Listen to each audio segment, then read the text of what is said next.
Ryan, I want to welcome you to the show today. Thanks, Bill. Appreciate you having me on. Look forward to it.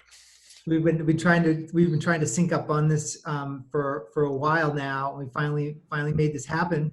Yeah, we And have busy times. to all my listeners out there, Ryan is my right hand man in athletics and health. I found Ryan after I had a trip to the hospital 12 years ago. We're not sure what happened. We just know that I went through a bunch of medical checks and they cleared me, but somehow I felt like I was having a heart attack. So the cardiac doctor said, he walked me out into the office and showed me a bunch of old farts, which I guess technically I'm starting to get close to that. But these were like 70-year-olds, late 60s, and guys that hadn't taken care of themselves. He goes, if you don't start taking care of yourself, this is what you're going to look like. And I was like 38, 39. And I was like, well, that's quite a wake-up call. But clearly I wasn't managing my business. I wasn't managing my time. It was a mess. I was doing my best, but clearly my health, my body was responding in a certain way.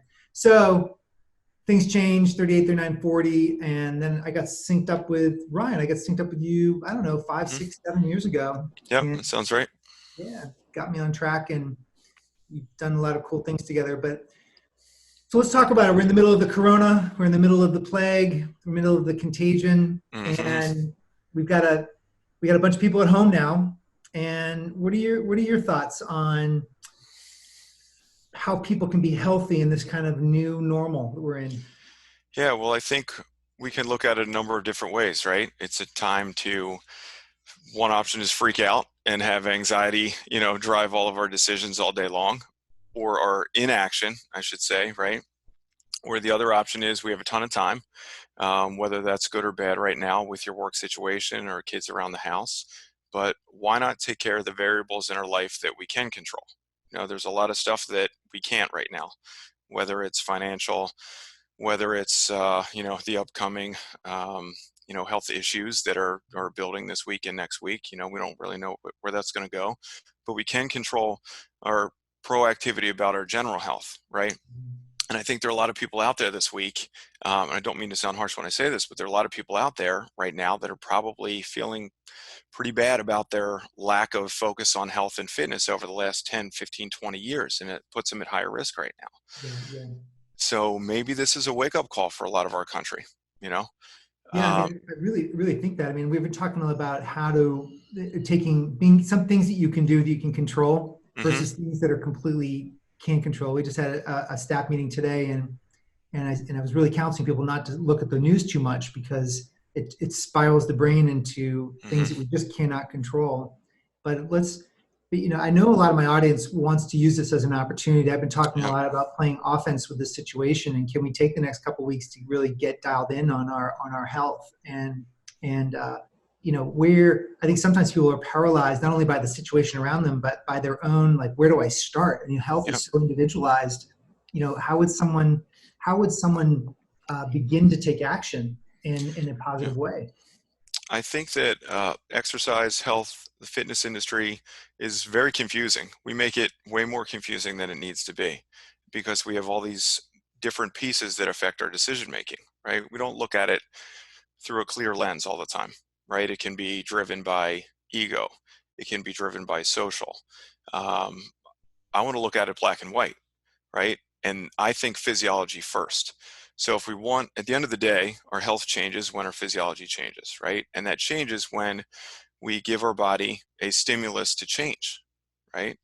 So we need a behavior to change, then we need to create the stimulus to change, and then we get the result we're looking for.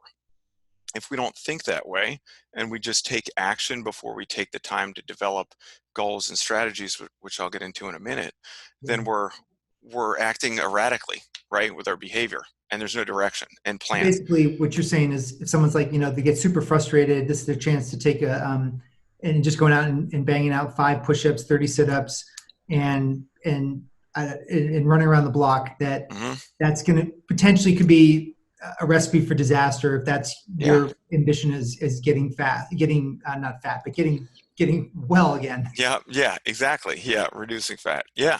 So look at all the things that are available online, right? We have YouTube, we have social media platforms, and everybody's sharing workout challenges. The concept's great to motivate each other, right? But there's no direction, there's no rhyme, or there's no reason. So we're now getting people that maybe don't have any exercise background or haven't been doing anything for a while, and they see a fun challenge that their neighbor's doing or one of their friends, and they kind of get a call to action right now, and they're temporarily motivated to do something, Yeah. and they, do 1,000 sit-ups in a week, right? And they haven't done one in 30 years. Not even saying that's a good exercise, but it's one of those things out there, right? And then they wind up having low back pain at the end of the week. Like, okay, so did that help you in your goals? Did you even set a goal?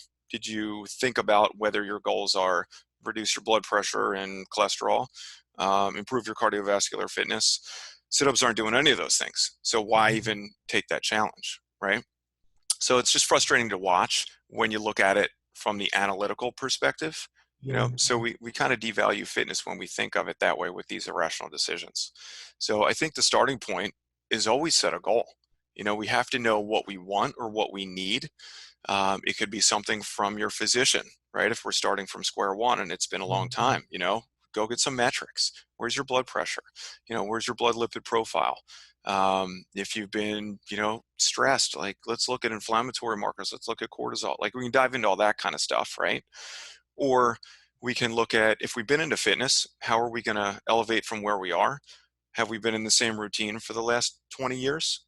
If so, it's time to change, right? It's really good though to look at what I love about the modern science, and a lot of my listeners are going to totally get this. Is you're going to have an internal motivator. If your doctor says that you need to have a profile of blood and cholesterol mix, and that is your red lining or your yellow lining, that literally could be the goal and the reason why. Sure. Yeah. I did that anyway, and I actually went down the extra path and got all sorts of tests done because I wanted to know sort of the internal indicators well in advance, because I was planning to live to 120. So I was like, well, I'm not even halfway. So let's get all those data points now before they become a problem in the future. Exactly. So, Yeah. I mean, I know that that's not super practical. We're in the midst of like the corona and people are at home and they can't even get those tests. But some people actually know that they have could you have a goal like of what is a reasonable goal if you don't have a doctor's orders for something? Yeah. So a reasonable goal could be volume of exercise. It Okay. doesn't need to be metric driven from a blood sample, right? Or blood pressure, something like that, if you don't have a way to measure those things. Sure. It could be the fact that you haven't done any cardiovascular exercise for a long time, or you've barely been doing anything, maybe some yard work, and now we want to try to quantify that. So before you just lace up the shoes and go run, you don't know how fast to run, you don't know how far, right? We haven't delved into any of those metrics. So if you just set a time on it and say, hey, first week, let's just set our goal with frequency and volume. Okay. So maybe we're going to go 4 days a week, and we're going to do, depending on your baseline, we're going to do a 20-minute walk. Or if you're able, maybe we're going to do a jog around the neighborhood for, again, 20, 30 minutes, conversation pace, right? So we're able to talk. It doesn't need to be miserable. How many times do we hear that people hate running? People hate running because of the psychological piece with running, right? That's been ruined from past behaviors, right? So every time they ran, they probably laced them up and they tried to sprint around the neighborhood and ran way too hard, and they were out of breath, and it was a miserable experience because it doesn't feel good when you're not used to running, right? So your feet are sore the next day, your knees hurt. Why would you ever do it again?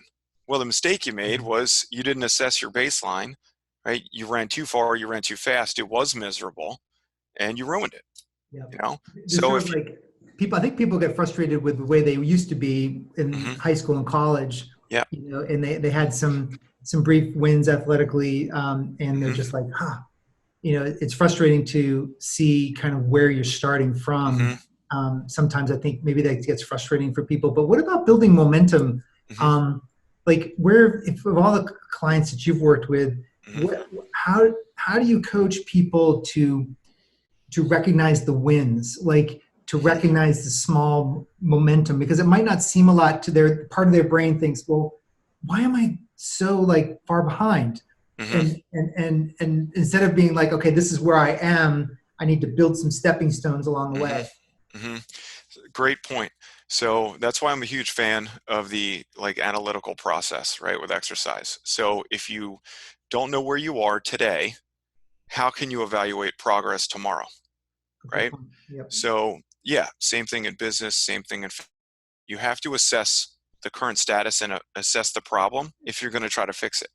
So, people don't want to hear it in the beginning when they're just starting to pick exercise up again or trying to step it up from where they are.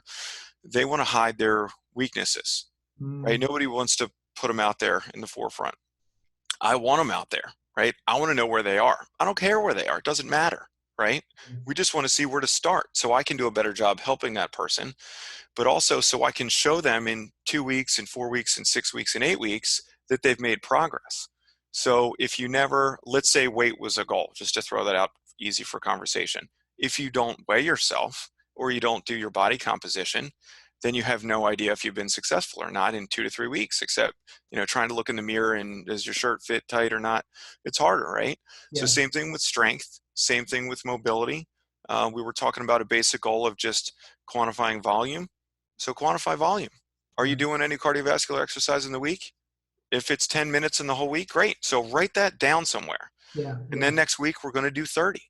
And then we're going to build it to 45 and 60 and so on. So I'm a huge fan of a pretty thorough assessment up front and kind of continuing that assessment on a weekly basis to just have numbers behind it. And then you can prove to yourself that you're winning. You're Mm, winning these small battles, right? So one extra day a week of a cardiovascular day or a resistance training day is a win. Whether it was a short one or a big one, or you set a 1 RM on a bench press, yeah. that stuff doesn't matter, right? When you're just starting out or you've got some room to go, those small wins pick up momentum, which you were Mm, talking about, right? And when you get a couple small wins in a week, two, in that first month, then the individual can see, okay, wow, I came from way back there. I didn't realize how bad I was. I'm glad we weighed me that day. Or I'm glad I wrote down how little I'm doing because now I see that I've come such a long way. But if I never wrote it down and assessed, then you're going to forget that. You block that out because those are bad times, yeah. right? So you forget that pretty quickly and you only dwell on where you are right now. So that's why I think the numbers are the key. So the analytical process is Hmm. one of the big linchpins because as a trainer where you can basically give someone a they can't slip into the gap because you're always giving them whatever is important to them. You're saying this is where I'm starting, and this Hmm. is and that now I can measure myself according to where I've started versus if I never know where I'm started, I'm constantly like looking backwards into a gap that goes an infinite gap. Like there's nothing. You have no idea. Yeah, I have no Yeah, idea. a quick example. Let's say you want to start out doing push-ups and you're at home. We have no equipment and we don't have gym access. Great exercise to do for resistance training, right? So I get down on the ground and I start from the top of my push-up and I kind of go halfway down and I worm myself around and my hips hit the ground and my chest is up in the air and you get back up. Do you count that? So if that's a push-up, then you don't have a baseline, right? So let's quantify, what does a push-up look like? And can we go to the ground, get your Yeah, hands in the right place, get your nose, your chest, and your hips on the ground, tighten up your core and push your whole body up? Can you do one? And if it looked good, then write down one. Can you repeat it? sure. Two, right? But most people don't want to ever do that because their ego can't handle the fact that they can't do a push-up, Mm. And right? the other It's thing just too, an analogy. That could be anything. yeah, I mean, but also it could be someone listening. I love picking on push-ups, but we can also, how does someone modify? Like one of the Hmm. other things too that is interesting is like just because someone can do a push-up or 10 of them Hmm. correctly, maybe someone else can only do two correctly, but they can Hmm. do five modified, Yeah, totally. which might be at an incline, right? Yep. Great solution. So you're getting some of the benefits, right? Just Oh, you're not. getting a ton of benefit. Yeah. So with exercises, we tend to get it stuck in our head that a squat's a squat, a push-up's a push-up. There's no alternative, and it has to be done that way. And you can either do them or you can't, right? Yeah. Like a pull-up. That's a hard exercise. Most people can't do a pull-up, right? So regressions, and I hate using that word because it sounds negative, right? Think about doing a modified push-up, like either on the knees or on Sure. an elevated surface, like you said. The same exact thing as going into the dumbbell rack at the gym. And instead of starting your first dumbbell press ever with the 85s, Yeah. you go down to the bottom of the rack and you grab something that you can do 10, 12, 15 times, whatever the recommended strategy is that day, right? It's Yeah. just changing the weight. So people get so hung up on, I have to be able to do a push-up. It's Yeah. worthless. Yeah. If I can't, I quit. No, just make it easier and meet yourself again where you are. That's the importance of that baseline. Yeah, it's really interesting. I think that being at home now really we have to be super practical. What forces is it also forces an elegance to simplicity. Mm-hmm. I think we're especially the folks like my generation that where all the machines were invented, and all the Mm-hmm. machines. Well, guess what? No machines. Like, I and love it. that's why I love that some of the training we've been doing. You brought bands, like Yeah. rubber bands. Yeah. Those things can be humbling. A rubber band. Oh, I would rather lift heavy weight all day long than those things, right? A couple simple exercises with a large rubber band that could, hold my daughter's hair in a ponytail can crush Yeah. you in a workout. So But yeah, but you that's just have to super be creative, practical. and I But like agree. it's almost super practical. It's so super practical that literally it can be shipped by it can be shipped overnight. Mm-hmm. And someone can actually start getting the feeling of the resistance Yeah. progress. Like you're talking about, you can measure progress. I can Mm-hmm. do 4 sets of these 15 with band resistance, Mm-hmm. Mm-hmm. and Totally. then the next week we can see where we are and then move to. I just think Yeah. that's super practical. I agree. Yeah, it's affordable, practical. You can fit it anywhere. You can take it in a little pack and take it out to the trail, and do a workout outside and get away from everybody right now and go Yeah. enjoy the outdoors, get some fresh air. Yeah, I'm a huge fan. I mean, I think they're practical to use all the time. Now we're just forced to use them. So the people that have been used to the Equinox gym treatment, right, and all the shiny new equipment, they're the ones that are struggling right now. There So is a percentage of the population that's been doing the stuff that we're talking about, and nothing's changed for them. So one of the things I wanted to talk about was the talking about practicality. So everybody has a phone that's connected. Fortunately, the digital universe hasn't been taken down with the biological one at the Mm-hmm. moment. So I love the concept of phone, of having a phone and having a trainer. I love the concept of accountability. Like Mm-hmm. I talk about this quite frequently, is that on the business side, there's so many people that everyone's had an experience at some point with whether it's a violin coach or a sports coach or athletic coach, someone has held them accountable. Mm-hmm. And I love if you could talk about ways in which you deliver accountability and coaching Mm-hmm. that people might not be aware of through a phone and through a tablet or through a computer, on a way people can take advantage of some of these very straightforward, simple ways to start getting healthy right out of their house. Yeah, yeah, for sure. So just like we're doing on a Zoom call, you know, our fitness services don't stop just because we don't have four walls around us in a gym, right? If we can be creative and, we can give the tools and you have some space, we can use anything in your house to just deliver a training session just like this, right? Where we can go through kind of a needs analysis. We can go through a training session, look at posture, look at alignment, and prescribe exercises this way. We can also do it in a way that puts a little more, accountability on you, the client at home, for form and execution, but we deliver the strategy. So that would be like a mobile app. We use a couple mobile apps where we're doing program design. We have video tutorials. So, once we've already gone over Yep. posture, alignment, form, we take that information and then we prescribe a program based on that that's progressive, right? So we can change our metrics and measure them. And then on that app, you're following the program from your phone. You get your tutorial if you forgot any of the stuff we talked about. Yep. You perform your exercises and then you enter in your metrics. How much weight did you use? What band did you use? Did you Sure. do your kneeling push-ups? How many? Type it in there. So now the next week we can look back and say, okay, we got to beat it. We're going to get 2 more reps on that set, So those have been great What I tools love for is us. people don't have to think, Ryan. I think there's a part of Correct. people trying to design their own fitness and design their own health. It's Mm-hmm. not working. I Yeah. mean, you got to really sit back and ask yourself, how is your program working for you if you're trying to do it yourself, Mm-hmm. including myself. The vast majority of us in this type of a world, and the leaders that are listening to this, they have time to lead some of the macro things in their life, Mm-hmm. but generally it's not the health. Correct. And so I that's what I fully love. agree. Yep. That's what I love. I love being able to go into something and not have to think What's my plan for today? Mhm. Based on my goals. It's great. Well, I know we got to wrap up for today, Ryan. Yep. I wanted to have this kind of bite-sized wisdom. This is what I'm following for the corona and basically the issues going on is like how people can think and design their Mhm. life and stay offensive with their life and not go into defense and put the tail between the legs mode. Mhm. So is there anything you wanted me to ask that I didn't that you wanted to end with? I think we covered a lot. I think when you circled back at the end, talking about just the freedom to not have to think, I think that's a really valid point, right? So think about any other career out there. There's certain jobs that you and I would take on at home, and certain jobs that we wouldn't. So maybe 15 years ago on a basic car, I'll turn some wrenches. Yeah, Right now, with everything being so electronic, not a chance, right? So I'm going to sub that part of my life out to somebody that knows what the heck they're doing. so true. And exercise, if you really want detail-oriented strategy and execution, is one of those things. So sub out the parts that you're not, you know, very proficient with, whether it's the execution and you need an accountability partner, somebody to do it with you, right? To get your butt out of bed and follow the plan.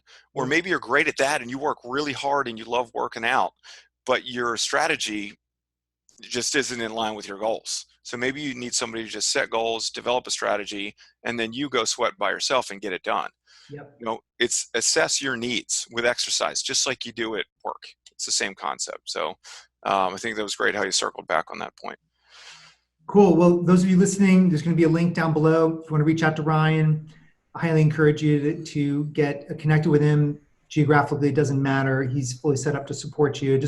We both want you to be massively use this as an opportunity to get better and well, and so you can go back at play offense in business and make check off some boxes related to your health as well. Mhm. So Much thanks again, Ryan. We're appreciated, going to do Bill. this again.